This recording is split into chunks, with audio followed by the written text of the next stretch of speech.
Smallseconds. The Orient brand is owned by Seiko, and the Seiko watch, I believe, is the next watch we will talk about.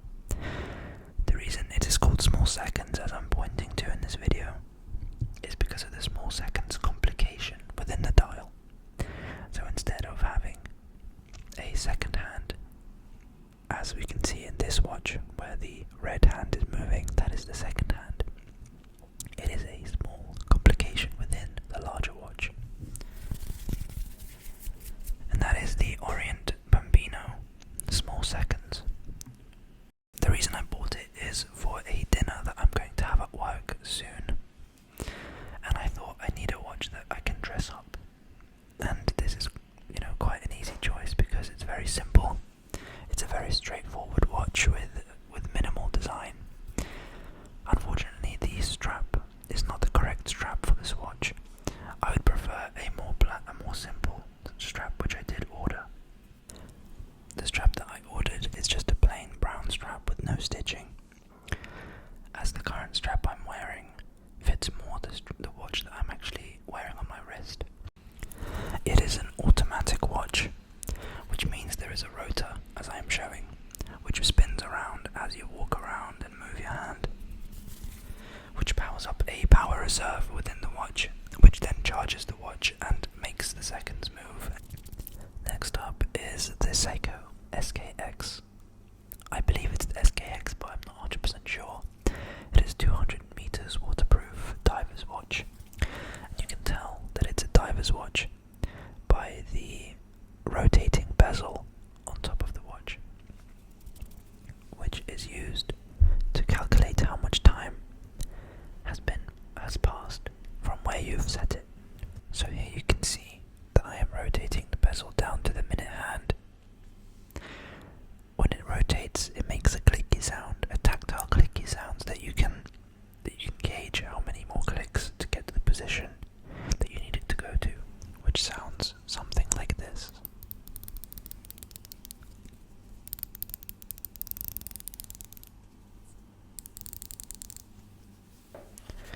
This is useful to someone that is diving because they can tell how much time has passed exactly from the moment that they went underwater.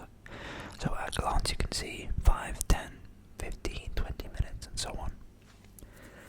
This is also the sound of the NATO strap.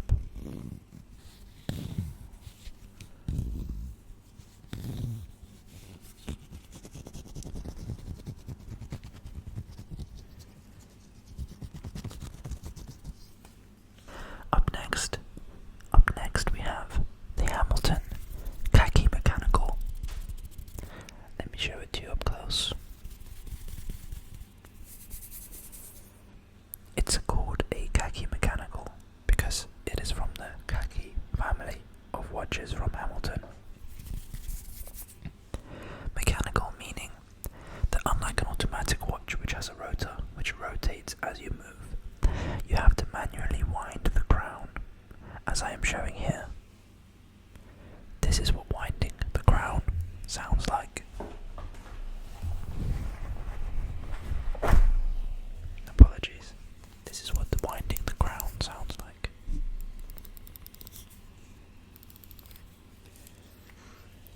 Once it's wound, the Hamilton watch can have a power reserve of around 80 hours, sometimes more, sometimes less, depending on the model. This watch also has a Smallseconds complication, much like the Orient Bambino. The next watch is called Vostok Komandirsky, which is a Russian military watch, or Russian military heritage watch. This watch is a GMT watch, meaning that it can keep track of multiple time zones by rotating the GMT bezel. I'm going to pull out the crown so that you can see each hand clearly. But you can see that there is a second hand, there is a minute hand, and there is an hour hand. There is also an extra long red hand with an arrow at the tip, which is the GMT hand. It will point to a number on the bezel, which is 1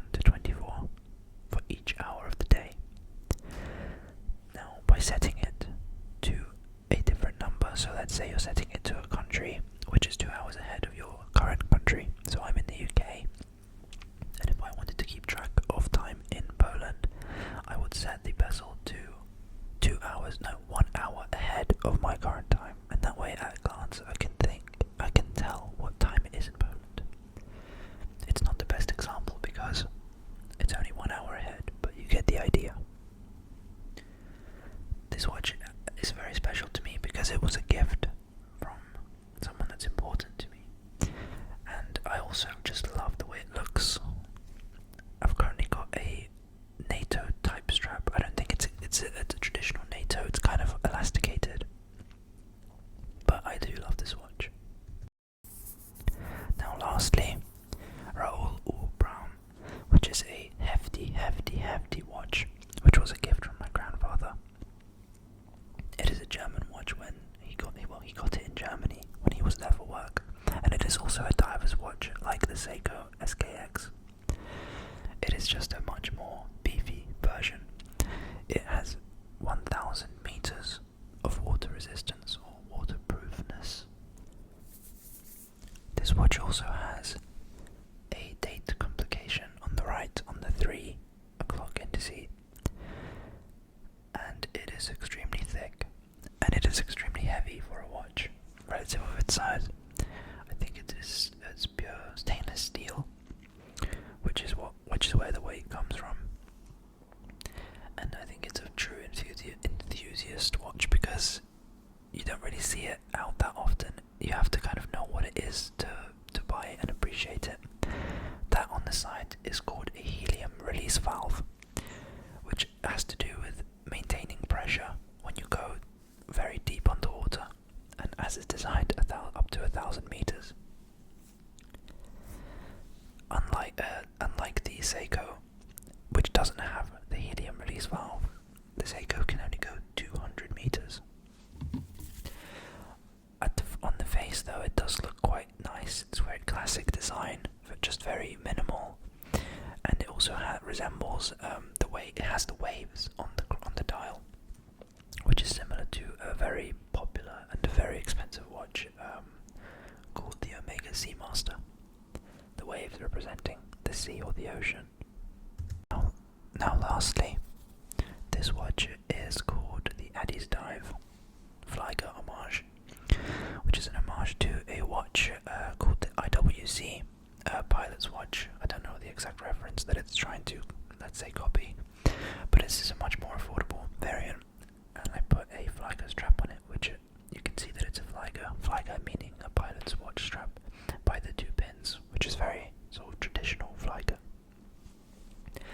It's a pilot's watch, you can see because of the 12 o'clock icon that's a triangle and 2 dots, which is to help pilots orientate themselves when they find themselves in various angles as they are flying. So just at a glance, they can tell which way is the 12 o'clock indice. It is also a sterile dial, meaning there is no other complication other than the date on the 3 indice. There is no logos or brands. It's designed for maximum readability. I hope that you've enjoyed the video. Despite all the jump cuts where I've had to cut out the video because I didn't know what to say at the time, I probably could have made some sounds, but I don't think it wouldn't have looked good. But thank you for watching.